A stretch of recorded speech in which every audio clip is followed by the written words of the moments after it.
राजनीति से काम तक,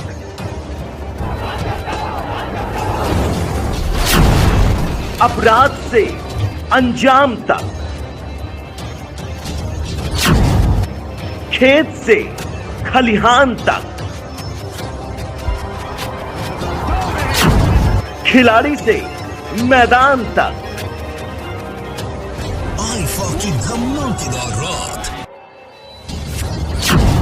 सितारों से आसमान तक,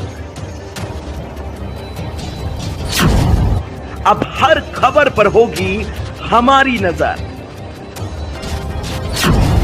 पल पल बदलती देश और दुनिया की हर खबर पाइए सीधा अपने मोबाइल। गाइडलाइन है। आज जो बैलेट पेपर पकड़े गए हैं सोनभद्र में, जो बैलेट पेपर पकड़े गए हैं आपके बरेली में, जिस तरह ईवीएम्स को ले आया जाता है, ये सवाल बड़ा है। अधिकारी वही भाषा बोलेंगे जो उनको बोलने के लिए सरकार कहेगी।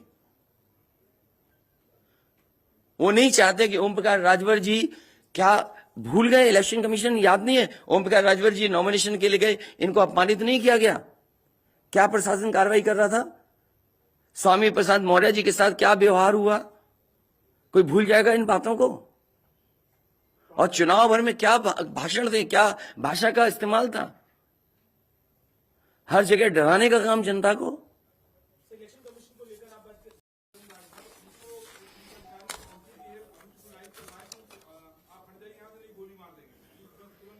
तो मैंने आपसे कहा कि ये लोकतंत्र का आखिरी चुनाव है।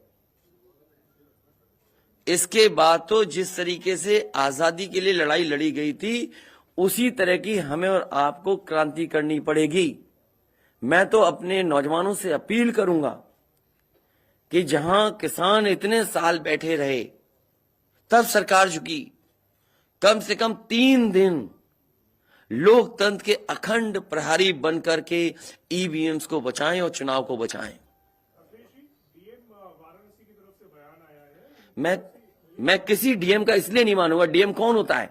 अगर प्रमुख सचिव मुख्यमंत्री फोन करेगा, डीएम क्या कर सकता है? डीएम की क्या हैसियत है?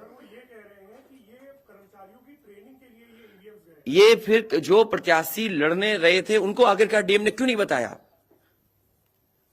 कि तुमने जो प्रत्याशी चुनाव लड़े थे उसके बारे में क्यों नहीं बताया उन प्रत्याशियों को? ये डीएम आखिरकार किसके नीचे काम कर रहे हैं? और बनारस जैसी पोस्टिंग किसी डीएम को मिली होगी, इस डीएम को मैं भी जानता हूं। जब पहली पोस्टिंग मैंने मुजफ्फरनगर दी थी, मैं नहीं जानता हूं ये डीएम कौन है, किसकी सिफारिश पे ये मुजफ्फरनगर पहली बार गया था। बेईमानी करा रहा है ये डीएम। और जवाब ये डीएम का कि ट्रेनिंग के लिए जा रहे हैं। तो आखिरकार पॉलिटिकल पार्टीज को क्यों नहीं जानकारी दी? क्या जवाब है उनके पास इसका? और जब बाकायदा गाइडलाइन लिखी हुई है यहां पर कि आप ईवीएम्स का मूवमेंट नहीं कर सकते, आप कैसे ईवीएम का मूवमेंट कर रहे हैं? आप पूछिए जिन्होंने दिया बयान।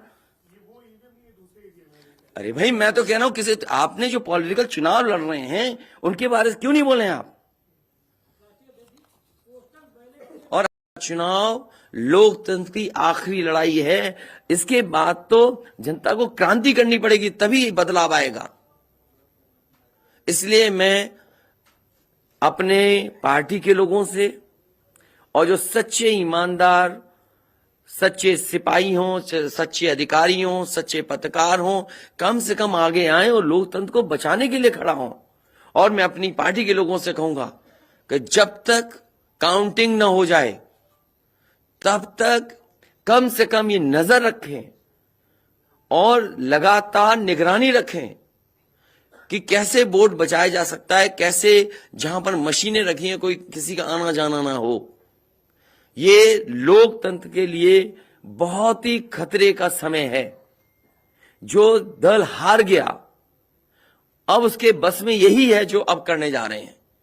ये जितने कुछ एग्जिट पोल हुए हैं वो इसीलिए हुए हैं कि अगर वो चोरी भी करें तो शायद नजर ना आए। अब ईवीएम्स पकड़ी गई हैं, बहाना कोई ना कोई अधिकारी बताएंगे कि हम ईवीएम्स इसलिए ले जा रहे थे। आखिरकार फोर्स के साथ क्यों नहीं ईवीएम्स जा रही थी? ये तो ईवीएम की एक बनारस की जो अभी भी लाइव चल रहा है वो घटना है। बरेली में एक स्ट्रांग रूम से बाहर नगर पालिका की कचड़े की गाड़ी में जिसका नंबर UP25 DT 9166 में 3 बक्से सील पकड़े गए, जो सील बक्से थे। एक बक्से में सादा बैलेट पेपर था तथा 2 बक्से में मोहरें, रजिस्टर तथा सील करने वाला सामान था। करीबन 500 बैलेट पेपर पकड़े गए। इसी तरह सोनभद्र का है कि सोनभद्र में भी बड़े पैमाने पे चीजें पकड़ी गई। वो भी लोग समझ में आ गया तो उन्होंने देखा, एसडीएम को रोका। एसडीएम घोरावल जनपद सोनभद्र में खाली मत पर अपनी गाड़ी से पॉलिटेक्निक कॉलेज ले जाते हुए पकड़े गए। क्या सफाई देगी सरकार?